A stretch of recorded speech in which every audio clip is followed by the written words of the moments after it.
آج ہم آپ کو جنجوعہ قوم کے متعلق چند تاریخی اور منفرد معلومات دینے جا رہے ہیں۔ ویڈیو کو مکمل دیکھیے اور اگر ویڈیو اچھی لگے تو اسے لائک اور شیئر کریں، اور اگر آپ جنجوعہ قوم کے بارے میں اپنی رائے کا اظہار کرنا چاہتے ہیں تو کمنٹ باکس کا استعمال کیجیے۔ جنرل کننگھم کے نظریہ کے مطابق جنجوعہ قوم پنجاب کی بے حد قدیم قوموں میں سے ایک ہے جو 1500 برس قبل مسیح میں پنجاب میں داخل ہوئی۔ یہ قوم مشہور آریائی قبیلہ اجا میدہ کے ساتھ یہاں وارد ہوئی تھی۔ اس قوم نے اجا میدہ قبیلہ کے ساتھ مل کر راولپنڈی سے ملتان تک کے درمیانی رقبے پر اپنی حکومت قائم کر لی اور ان علاقوں پر صدیوں تک حکمران رہی۔ البتہ غلام اکبر ملک کے مطابق جو لوگ قبل از مسیح کے کسی دور میں آریائی قبیلہ اجا میدہ کے ہمراہ مذکورہ علاقوں میں وارد ہوئے تھے انہیں جنجوعہ نہیں کہا جا سکتا۔ وہ سمجھتے ہیں کہ وہ لوگ جنجوعہ قوم کے اجداد تھے۔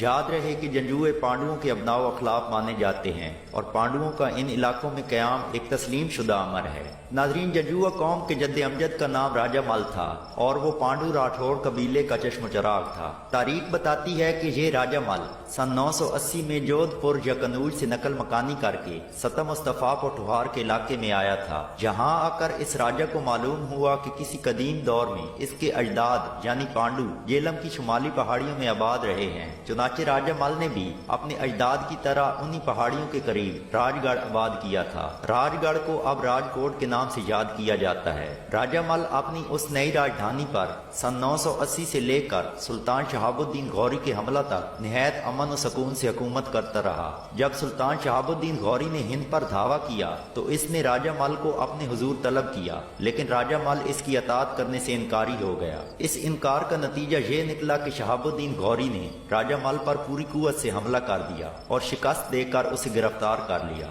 جب راجہ گرفتار ہو کر گیا تو اس نے ہندو مذہب چھوڑ کر اسلام قبول کر لیا، اور کہا جاتا ہے کہ اس سے قبل جنجوعہ قوم تمام کے تمام ہندو تھے اور ہندوؤں کی طرح جنجو یا زنار پہنتے تھے۔ چنانچہ جب ان کے راجہ مل نے مذہب اسلام قبول کیا تو اس کی تقلید میں راجہ مل کی تمام قوم بھی مسلمان ہو گئی۔ جب یہ لوگ مسلمان ہوئے تو انہوں نے اپنے اپنے جنجو گردن سے اتار کر ایک طرف رکھ دیے، اور جب بے شمار جنجو جن کا وزن کئی من بنتا تھا جمع ہو گئے تو انہیں آگ لگا دی گئی۔ چنانچہ اس وقت سے اس قوم کا نام جنجوعہ مشہور ہو گیا۔ کئی ماہرین اس روایت کو درست تسلیم نہیں کرتے کہ جنجو جلانے کی وجہ سے یہ قوم جنجوعہ کہلائی۔ ان مورخین کا کہنا ہے کہ جنجو جسے یہ قوم ترک کر رہی تھی اس کے نام کا حصہ کیوں کر بن سکتا ہے، جبکہ یہ نام تو اس قوم کا پڑ سکتا تھا کہ جس نے جنجو یا زنار پہننا شروع کیا ہو۔ جنجو کا استعمال ترک کر کے جنجو توڑنے پر اس قوم کا نام جنجو توڑ مشہور ہونا چاہیے تھا۔ ان کے نام کے بارے میں ایک اور روایت یہ بھی ہے کہ راجہ مل کے ایک بیٹے کا نام جودھ تھا،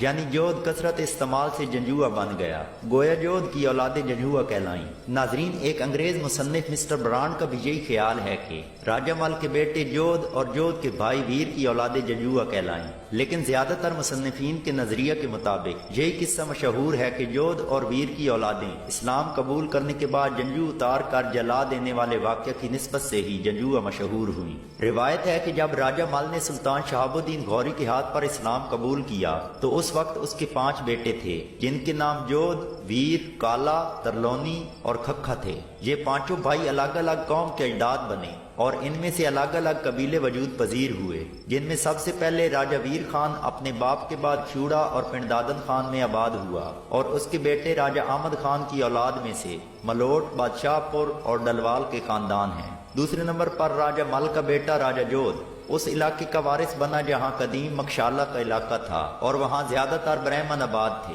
راجہ جودھ نے اس علاقے کا نام مکھیالہ رکھا اور ایک قلعہ اور 2 بارانی تالاب تعمیر کروائے۔ یہ قوم کئی صدیوں تک انہی 2 بارانی تالابوں کے پانی کو استعمال کرتی رہی، کیونکہ ان تالابوں کے علاوہ ان کے پاس پانی حاصل کرنے کا کوئی اور ذریعہ نہیں تھا۔ راجہ جودھ کے 4 بیٹے مشہور گزرے ہیں جن کے نام روپال، سنسپال، جسپال اور جے پال تھے، اور ان 4 بھائیوں میں سے مزید اس قوم کے 4 ذیلی خاندان وجود میں آئے۔ ناظرین، راجہ مل کے تیسرے بیٹے راجہ کالا کی اولادیں ضلع راولپنڈی میں سکونت رکھتی ہیں۔ چوتھے بیٹے راجہ ترلونی کی اولادیں ہزارہ، اٹک اور راولپنڈی کے اضلاع میں مختلف جگہوں پر آباد ہیں، جبکہ 5ویں بیٹے راجہ کھکھا کی اولادیں آزاد کشمیر، ضلع مظفر آباد اور پونچھ کی تحصیل باغ میں سکونت رکھتی ہیں۔ ناظرین، جنجوعہ قوم کی مزید بے شمار ذیلی شاخیں ہیں، تاہم یہ قوم عددی اعتبار سے جس قدر بڑھتی گئی اس قدر منتشر بھی ہوتی گئی۔ اگر یہ عظیم قوم باہم متحد رہتی